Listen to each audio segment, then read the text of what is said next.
10th है जी, subject chemistry है, unit 6 है, टॉपिक 3 और आज का टॉपिक है पोल्यूटेंट्स। पोल्यूटेंट्स हैं जी। पोल्यूटेंट्स क्या हैं? Pollutant is a waste material. कौन सा वेस्ट मटेरियल? ये वो वेस्ट मटेरियल है जो एयर, वाटर या सॉइल को पोल्यूट कर सकता है। किसी भी पोल्यूटेंट की जो सीवियरिटी है, मतलब वो कितना स्ट्रॉन्ग है या कितना डेंजरस है, उसको फाइंड आउट हम कर सकते हैं उसके 3 फैक्टर्स की बेसिस पे। फर्स्ट फैक्टर क्या है? उसकी केमिकल नेचर। सेकंड क्या है? कंसंट्रेशन ऑफ पोल्यूटेंट, क्योंकि कुछ आपके पास पोल्यूटेंट ऐसे हैं जो लोअर कंसंट्रेशन में भी बहुत एक्टिव होते हैं या डेंजरस होते हैं, और कुछ ऐसे हैं जो हायर कंसंट्रेशन, ग्रेटर कंसंट्रेशन होने के बावजूद भी लेस डेंजरस होते हैं। एंड थर्ड है उसकी परसिस्टेंस। परसिस्टेंस मीन कि वो कितना टाइम पीरियड एग्जिस्ट कर सकता है अपनी ओरिजिनल फॉर्म में। तो ये 3 उसके फैक्टर्स हैं due to which we determine the severity of a pollutant. अब पोल्यूटेंट्स जो हैं वो कैसे क्रिएट होते हैं? They are created and discharge to the environment. हमारी एनवायरनमेंट में जो पोल्यूटेंट्स आ रहे हैं वो कहाँ से आ रहे हैं? By human activities, and these pollutant make the environment harmful to life. अब कौन सी एनवायरनमेंट? एनवायरनमेंट में एयर भी है, वाटर भी है, सॉइल भी है। तो अगर एयर पोल्यूशन है, वाटर पोल्यूशन है या सॉइल पोल्यूशन है, तो ये तीनों क्या लाइफ के लिए हार्मफुल है, क्योंकि लाइफ को एग्जिस्ट करने के लिए एयर की भी ज़रूरत है, वाटर की ज़रूरत है और सॉइल की ज़रूरत है। अगर पोल्यूटेंट्स आपकी एयर को पोल्यूट कर रहे हैं तो that is called air pollution. अगर वाटर को पोल्यूट कर रहे हैं तो that is called water pollution, और अगर सॉइल को पोल्यूट कर रहे हैं तो that is called soil pollution. So the pollutants are those substances which cause pollution, जो क्या क्रिएट करते हैं? पोल्यूशन क्रिएट करते हैं। While contaminants are those substances that make something impure. Contaminants क्या हैं? पोल्यूटेंट्स हैं या इम्प्योर सब्सटेंसेज हैं जो क्या करती हैं? किसी भी चीज़ में इम्प्योरिटी क्रिएट करती हैं। अच्छा जी, डेफिनेशन हमारे पास क्या है पोल्यूटेंट्स की? These are the harmful substances present in air are called air pollutant. अब क्योंकि हमने पढ़ा है एयर पोल्यूशन भी हो सकती है, वाटर पोल्यूशन भी हो सकती है, सॉइल पोल्यूशन भी हो सकती है। तो वो पोल्यूटेंट्स जो एयर को पोल्यूट कर रहे हैं या हार्मफुल हैं, एयर में हार्मफुल क्वांटिटी में प्रेजेंट हैं, they are called air pollutants. और उससे जो पोल्यूशन क्रिएट होगी that is called air pollution. Even a beneficial substance beyond a specific concentration में भी हार्मफुल, कि कुछ सब्सटेंसेज ऐसी हैं जो बेनिफिशियल क्वांटिटी बेनिफिशियल होती हैं, इम्पॉर्टेंट होती हैं लाइफ को सपोर्ट करने के लिए, लेकिन अगर उनकी कंसंट्रेशन इंक्रीज हो जाती है तो वो भी हार्मफुल हो जाती हैं। लाइक कार्बन डाइऑक्साइड है, आपकी एयर में प्रेजेंट है, अगर नॉर्मल क्वांटिटी में प्रेजेंट है तो वो बेनिफिशियल है क्योंकि वो प्लांट के फोटोसिंथेटिक प्रोसेस को सपोर्ट करती है। लेकिन अगर कार्बन डाइऑक्साइड की कंसंट्रेशन इंक्रीज हो जाती है एयर में तो उससे ग्लोबल वार्मिंग प्रोसेस क्रिएट हो जाता है। So beneficial substance beyond a specific concentration में भी हार्मफुल। एयर पोल्यूशन जो है उससे क्या हो सकता है? That change the weather, that badly affect the human health, that damages the plants and destroy the buildings. Type of air pollutants हैं।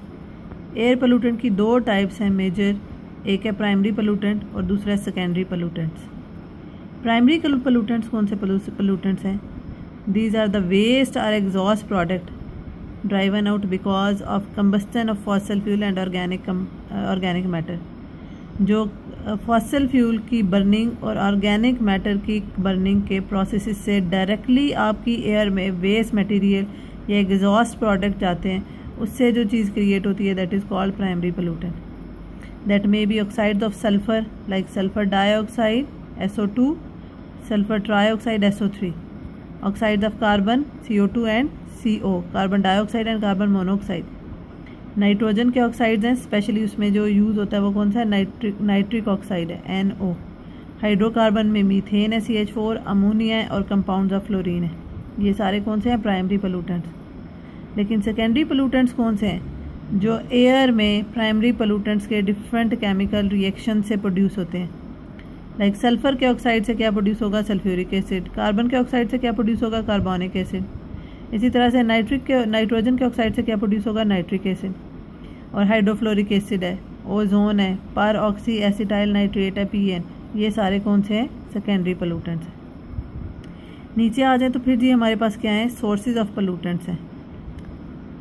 सोर्सेज ऑफ एयर पोलूटेंट्स में अगर हम एटमॉस्फेयर की बात करते हैं तो atmosphere contain 99% nitrogen and oxygen. 78% हमारी एयर में नाइट्रोजन प्रेजेंट है, 21% ऑक्सीजन प्रेजेंट है। तो ये दोनों क्या हैं आपके पास, 99% of atmosphere consist of nitrogen and oxygen. और बाकी गैसेज जो एयर में प्रेजेंट है लाइक कार्बन डाइऑक्साइड है, आर्गॉन है, ये नोबल गैसेज हैं, ये वाटर वेपर है, they are minor constituent. Minor बहुत लेसर क्वांटिटी में प्रेजेंट होते हैं, लेकिन वो लेसर क्वांटिटी में भी हमारी एनवायरनमेंट में बहुत इंपॉर्टेंट है। और अगर हम एटमॉस्फेयर की बात करते हैं तो atmosphere determine the environment in which we live. तो अगर माइनर कॉन्स्टिट्यूएंट्स प्रेजेंट है तो वो माइनर क्वांटिटी में या लिमिटेड क्वांटिटी में ही सेफ होते हैं up to a concentration limit. अगर उनकी क्वांटिटी इंक्रीज हो जाती है तो वो डेंजरस हैं या वो different dangerous effects, harmful effects show out कर सकते हैं। But in some areas this limit has been crossed considerably during the last 60 years due to human activities. Like जो हमने फैक्ट्रीज या इंडस्ट्रियल एरिया डेवलप किया है, वहाँ पे स्मोक के एमिशन से कार्बन डाइऑक्साइड कंसनट्रेशन इंक्रीज हो गई। Different sources of air pollutants are described as, first हमारे पास है यहाँ पे oxides of carbon, carbon dioxide and carbon monoxide है। पहले हम कार्बन के ऑक्साइड्स पढ़ेंगे, फिर सल्फर के और फिर नाइट्रोजन के। तो कार्बन के ऑक्साइड्स हैं carbon dioxide and carbon monoxide. ये जो है आपके पास रिलीज़ कहाँ से होता है, first one, both of these gases are emitted due to volcanic eruption. जब आतिशफशां पहाड़ फटते हैं तो उससे क्या चीज़ रिलीज़ होती है, कार्बन के डिफरेंट ऑक्साइड्स रिलीज़ होते हैं।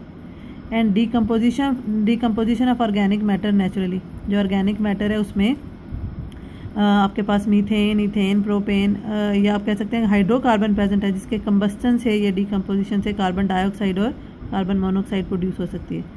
सेकंड क्या है जी, the major source for the emission of these gases is combustion of fossil fuel. Fossil fuel क्या आपके पास coal, petroleum and natural gas, ये भी क्या ऑर्गेनिक कंपाउंड्स ही हैं। जब इनकी बर्निंग का प्रोसेस होता है तो इससे कार्बन डाइऑक्साइड या कार्बन मोनोऑक्साइड प्रोड्यूस होता है। और ये जो फॉसल फ्यूल है इन्हें हम बर्न करते हैं इंजन्स में, अपने ऑटोमोबाइल्स में, किल्न अपनी इंडस्ट्रियल लेवल पे, kiln of the any industry और ओपन एयर फायर्स। तो इन सब के ये जो तीनों फॉसल फ्यूल है इनकी बर्निंग से क्या प्रोड्यूस होता है, carbon dioxide and carbon monoxide. अगर कंप्लीट बर्निंग प्रोसेस होता है तो कार्बन डाइऑक्साइड प्रोड्यूस होता है, अगर इनकम्प्लीट बर्निंग प्रोसेस होता है तो उससे कार्बन मोनोऑक्साइड प्रोड्यूस होता है। और लास्ट वन है जी forest fire and burning of wood. जब आपके फॉरेस्ट में फायर्स क्रिएट होती है या वुड की बर्निंग का प्रोसेस होता है तो उसमें भी हाइड्रोकार्बन प्रेजेंट होते हैं, ये कार्बन के कंपाउंड्स प्रेजेंट होते हैं, तो उनकी बर्निंग से भी कार्बन डाइऑक्साइड और कार्बन मोनोऑक्साइड प्रोड्यूस होता है। Specially when the supply of oxygen is limited. जब ऑक्सीजन की सप्लाई लिमिटेड होती है तो कार्बन मोनोऑक्साइड प्रोड्यूस होता है, जब ऑक्सीजन की सप्लाई एक्सेस होती है तो कार्बन डाइऑक्साइड प्रोड्यूस होता है।